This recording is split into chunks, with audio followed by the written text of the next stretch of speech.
Welcome to Career Uprising. I'm your host, Lorraine Rise, a career and executive coach dedicated to helping clients who are 40 plus to break free from feeling stuck and transform into the unstoppable force you're destined to become. Let's start the uprising. Hey everyone, welcome to the show. I'm Lorraine Rise, and this is episode 169, From Public to Private, Navigating the Federal Layoffs. We are going to be diving in, you guys, to a big topic, a lot of upheaval in the federal world today, and we're going to address it head on. But how are you doing? I hope you're doing well. I certainly am looking forward to hopefully the end of winter here really soon. It can't come soon enough here in Virginia. So before we dive into our topic today, if you find value in these episodes, please take a moment to subscribe and follow the show on Apple Podcasts or however you like to listen, and leave a review. It's greatly appreciated and helps the show. So I always have to ask at the beginning of every show because it's so important, and I give this show freely and appreciate your efforts to pay it back, pay it forward, right? And help it grow. So, what I want to do with you guys today is I want to do actually a two-part series. It's been a little while since I've done kind of companion episodes like this, but there's absolute upheaval happening right now, right in my backyard, because I'm here in the Northern Virginia, Washington, D.C. area, born and raised here, still here.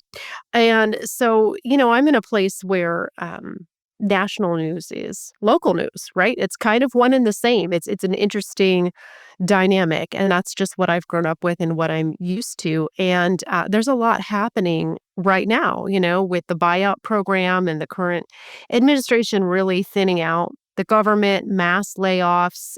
It's chaotic. And I say that not taking a stance on it either way. I'm not making a statement on whether I think this should happen or should not happen. I think it's a complicated issue. I don't think it's really that simple. But it doesn't even matter what I think of whether I approve of it or not. It's happening, and so I wanna help those people, and I wanna be a part of the solution, because whether we like it or not, or whether we approve it or not, it's happening, and a lot of people are losing their jobs right now, something that I know very, very well on a personal level, and a lot of people in the private sector already know this as well, right? We haven't had job security in a long time, so this is nothing new for us, but if you're a federal employee and have been in that world for a long time, you probably thought you had a lot more job security, and now you don't. So that can be quite jarring. And so today's episode is going to be kind of high level, talking about the transition from public to private. So for those out there who are listening, if this is you, or if it's maybe somebody else that you know who is in the public sector, please share this episode, and the next one right after this as well, because I really want to help people through this massive career change. And I think that given what I do, there's no way I can stay silent and not jump in and kind of have somewhat of an opinion, or at least a solution to help those people. So there's a number of things that I am also doing over the next several weeks. So this is end of February, but going through March, well after this show airs, I am posting on LinkedIn every Friday tips to help people transition out of the federal government, and I'm kind of calling it Federal Fridays. Do you like that, guys? I'm really proud of that. Thought of that one myself. So, Federal Fridays is every Friday, really through March and maybe even beyond. We'll see. I am posting videos and tips about how to transition from the public sector to the private sector. I've already started, got great feedback so far. So please follow me on LinkedIn if that's relevant to you and you want to get those tips. They're totally free, just like this podcast. And that's just one small way that I feel like I can jump in and help with what's going on here. So make sure to check out that, and then there's also a long form edition of my LinkedIn newsletter, Get Hired Over 40. That is coming actually just a day or so after this airs in the first week of March. So there's a lot more content on this topic coming because I want to help those people. This is right in my backyard. And I also, just so you guys know, spent 6 years recruiting for government contracts for multiple three-letter agencies. So I definitely know both the public and the private sector. And what today's show is going to be about is kind of talking about how they're different because, man, you guys, they are two different worlds. They're two different worlds. Everything is different. The pace is completely different. The language in the job descriptions and just day to day, what they call things, is completely different. The hiring process is completely different. The overall performance expectations are different. Different things are valued and emphasized. It's really, really different. So this is a significant change for people to make. And I think the longer you've been in the federal service, not that you can't do it, but the more change will be required on your part to make that career shift. So what I want to do is start breaking this down a little bit more and talking a little bit more in depth about how these two worlds are different and what kind of things you need to be prepared for in order to make this transition. Okay, so let's talk a little bit about the pace first. There's no question that the private sector moves faster. No question. I mean, maybe it's a bit of a stereotype, but I think it is rooted in some truth that government moves slower. I have seen this with my own eyes, seeing the difference between the recruiting process with government contractors that are trying to fill slots on contracts versus being in the private sector. Oh my gosh, the government side, you guys, is convoluted. I mean, the extra layers and requirements and approvals needed, and then we got to have a meeting about this and that.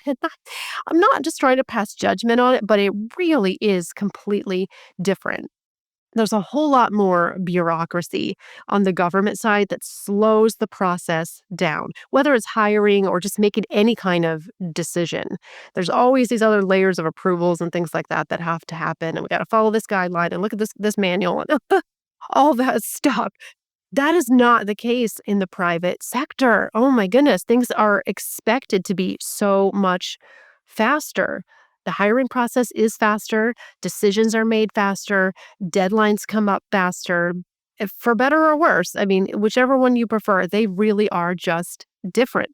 And that could be really difficult for somebody to acclimate to if what they thought was a productive day, they get into the private sector and realize, oh my God, that's like a third of my day, right? It's completely different. So, and I'm not saying that people are lazy necessarily, but you do get accustomed to um, different expectations, right? We're a product of our environment, and I think that's natural.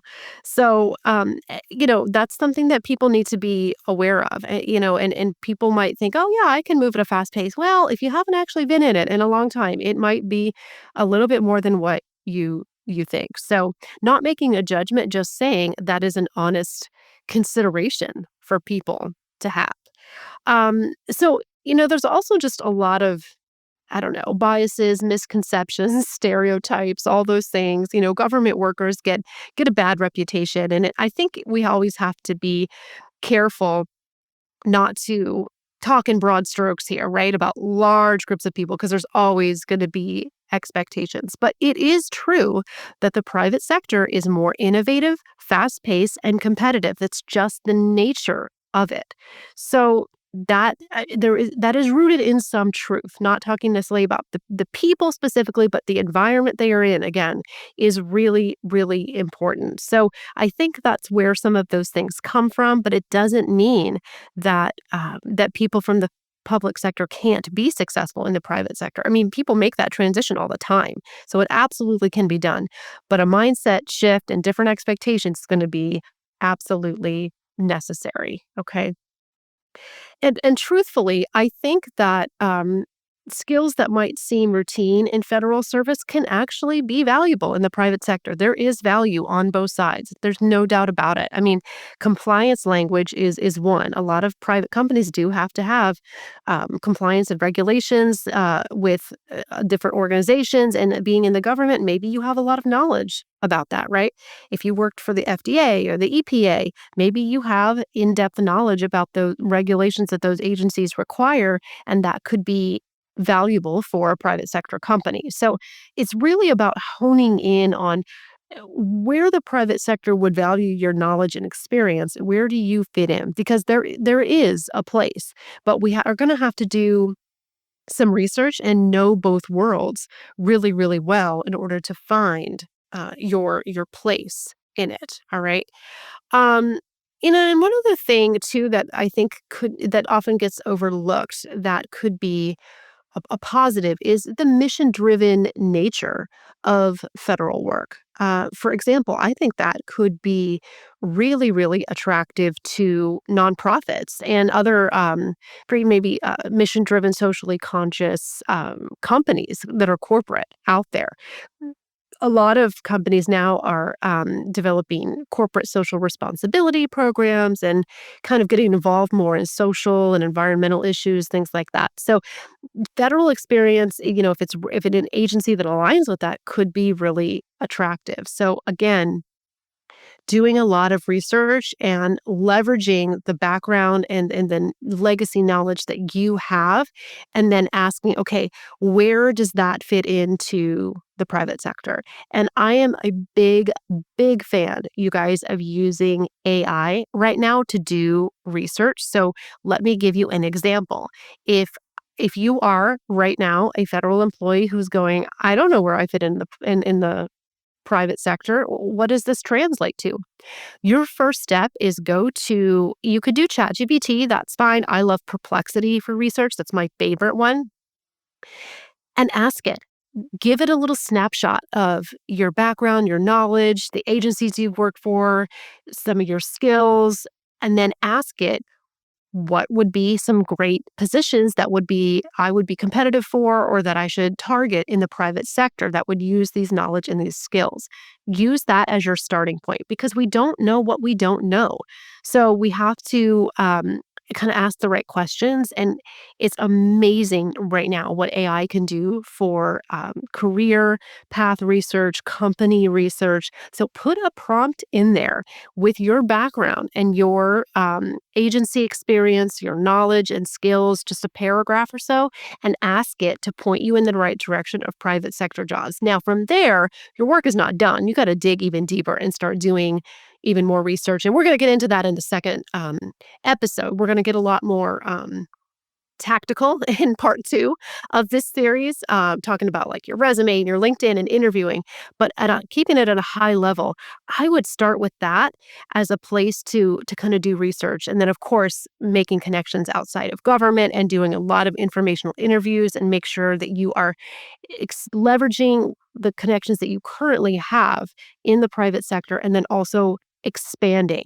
Now is the time to really put your foot on the gas with networking and talking to people who work in the private sector and asking them, what are the right expectations? What do I need to know? How might these skills and knowledge translate? You need to really start having those conversations and coupling that with doing some online research as a starting point. Okay.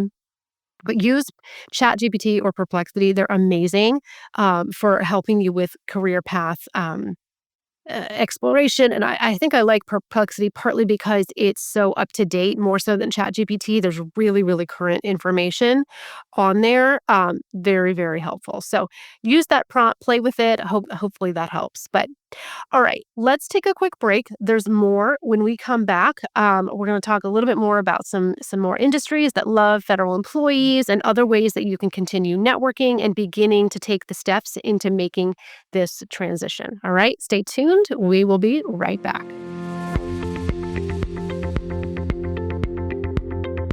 Hey everyone, it's Lorraine again. While the show takes a quick break, I want to tell you a little bit more about what we do at Career Uprising. We've been in business for 10 years now, helping clients who are either executives or in the late career phase. We work with clients in all different industries, from tech to healthcare to education. Are you worried about ageism in your job search? Or maybe you haven't looked for a job in years and you feel outdated and overwhelmed. Or maybe you feel stuck and want to figure out what's next for you in your career. If any of these sound like you, we might be a good fit. My team and I have helped over 500 clients over the last decade to land new jobs faster than they could on their own. We offer world-class coaching, resume writing, and salary negotiation support. First, you can sign up for my mailing list and be a part of my growing community. Head over to careeruprising.com today and learn more and book a call with me. That's careeruprising.com. I can't wait to connect with you. Let's get back to the show. All right, welcome back. So before the break, we were discussing some of the basic skills that federal employees bring to the private sector. And I want to dig into that a little bit more so that you guys see where the areas of opportunity really are at a high level. So I think for one, possibly consulting firms might want federal employees, something to look into. You understand how the government works, and there's are a lot of companies also out there who are trying to break into government work within business development. A lot of, tech companies, all the big ones out there, right? Like Microsoft, Amazon, they all have kind of a federal side, a public and a private side. So large companies like that do work in both environments too is really, really good. So think about that, right? Maybe you are bringing that government knowledge to them, even though they're not the federal government themselves, they're a private company. They might do business with the government. That is definitely something that I think that could be useful. So maybe while you're at Perplexity, go in and ask for some of the top companies within this certain industry, within tech or healthcare, whatever it is, that do business with the government. That could be an angle, right? And then dig into that a lot more. One other really growing field that's in both the public and the private is cybersecurity. So when I was doing my government recruiting, it was almost always in this realm. So software engineers, cybersecurity engineers, systems engineers. So if you have technical knowledge and skills, even if you're not the engineer, maybe you're a technical project manager or a cybersecurity policy analyst, something like that. There definitely could be a job for you in the private sector with that as well, because cybersecurity affects everybody. It's in both fields. So there's a transition you could make there. Now, I will say too, one of the differences between the two worlds that I noticed in my recruiting experience is a lot of times, the government was like really, really heavy on you got to have this degree and you got to have this certification. You got to have your CISSP and all this like fancy stuff. And those things are valid, but I just be prepared. That might not have the same shine and appeal in the private sector. The private sector is much more skill based. It's just, can you do the job? It's skills based hiring. All right. So a lot of people in the private sector don't have all those fancy certifications. And I'm not saying that those are a liability anyway. You should still put them on your resume and showcase them. But I'm just saying that there's different things are valued and emphasized. And government is all about education, certification, your tenure, how many years you have experience doing something. Private sector is like, can you just do the job? Can you just demonstrate? Like, can you do this coding test, right? Can you pass this or that, demonstration in the interview, and they don't care if you have the degree or the certification. You have to be able to do the job. It's just a different emphasis, all right? So that is something that I think applies to everybody, but I saw it a lot within tech and cybersecurity. But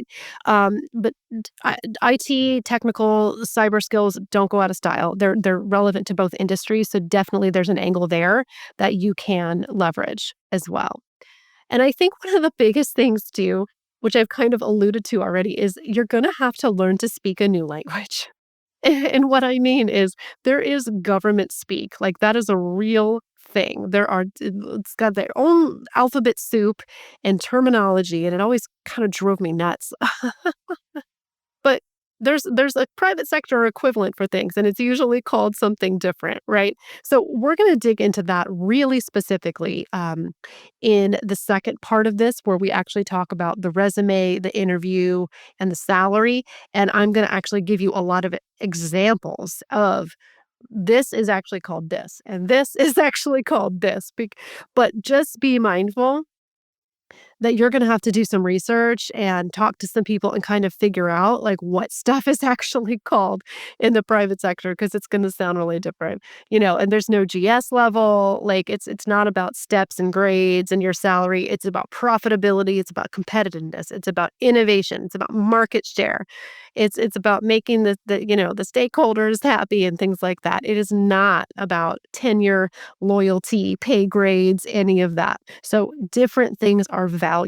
I would say that's probably the biggest difference. So network, network, network, you guys. This is where I think maybe a lot of federal employees might feel out of their comfort zone. If you've been in one industry for a long time, your network is probably all sunk into that network or into that industry. So that makes sense. The private sector really operates a lot on relationships as well as skills. And there is this thing called the hidden job market, which the federal government doesn't really have, right? Everything is posted nice and transparent on USA Jobs. You have the salary level, you know who it reports to. Like, there's all this extra information that is completely hidden, and it's like a cat and mouse game, and that's one thing I guess maybe I don't like about the private sector. There's a lot of guesswork and research, and kind of things are a little bit, I don't know, fuzzy. They are really. So that is going to be a bit of a culture shock as well. So the one of the ways to get over that is to build relationships, expand your private sector network to get advice, to get insights, recommendations, and learn how to play the game and how things work. Okay. But the biggest thing that really strikes me too is, you know, here in the private sector, like, it's just a different mindset. Like, job security eroded for us a long damn time ago. I mean, it really did. So we don't really have as much of an expectation. And I think that that is something that is probably really jarring to a lot of public service employees, because you have like these tenures and a retirement program. And if you get to this level, then you get this. And that's all gone. I'm sorry. It just is. And I guess I haven't had that expectation for a long time. Like, I don't have a pension. I never had anything like that. That was never promised to me, unfortunately. So and I'm not trying to paint it all doom and gloom, because there's a lot of benefits. I think there's a lot of growth opportunities and upward mobility that can happen in the private sector more so than in the government, where it's a little flatter. But so there's pros and cons on both sides, but I think one thing is the loss of that perceived job security, and that's really what this big shakeup is. I think in the government, right?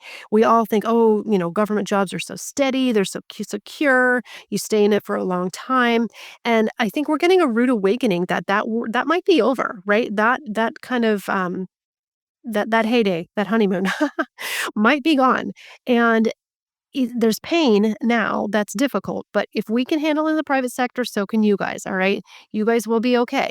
But you're just kind of joining our world that we've already been in for a long time, where you can get laid off at the drop of a hat. And this is going to force people to learn how to job search again. I think there's going to be a lot of people who didn't have not had a job search for 10, 15, 20 years. And it's a bit of a rude awakening, but this could really help you in the long run to stay modern, stay relevant, stay competitive, learn how to job search, don't get complacent. I mean, there are benefits if you're willing to grab them. There absolutely are. Okay. So, um, as we wrap up, I want to leave you with this thought. Your federal experience isn't just transferable, it is valuable. Okay. You can do this, you can repurpose it. We work with both public and private sector career uprising. We've helped a lot of people make transitions either way. We write federal resumes, we write private sector resumes. This is a transition that can be done, but get started now. Don't wait for that 8-month severance that you got to run out. Get help now. Get started. Get help with your resume. get coaching, you are entering a different world. You absolutely are. So, what's going to happen is in the next episode, part two, we're going to do a pretty deep dive into the actual job search process. So, resume language, interview strategies, how to approach the compensation negotiation, because that's something you don't really do so much in the federal world, the hidden job market. We're going to get into the tactical aspects of the job search. So, make sure you listen to both episodes and know that you can do this. All right. It's difficult. It's painful. No one likes losing their job. I've had it happen to me 5 times in 7 years when I was younger, and you absolutely can get through this. And please consider using Career Uprising. If you need help, book a call with me on the website. It's at careeruprising.com. It's free. We'll just chat for 20 minutes on video, see if it's the right fit for you. I am absolutely here to help federal employees make this transition. I want to be a part of the solution. Absolutely. And I can teach you how to get into the hidden job market. You do not have to go through this alone. Okay. All right. Keep pushing forward until next time. And I will be back with part two.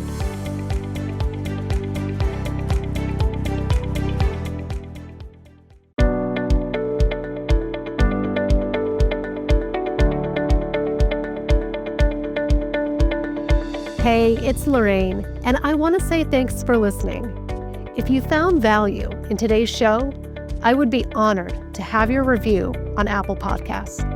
It's the single best way to help this show be found by other listeners, and you'll earn some good karma. Thanks again for tuning in, and I can't wait to connect with you next time on Career Uprising.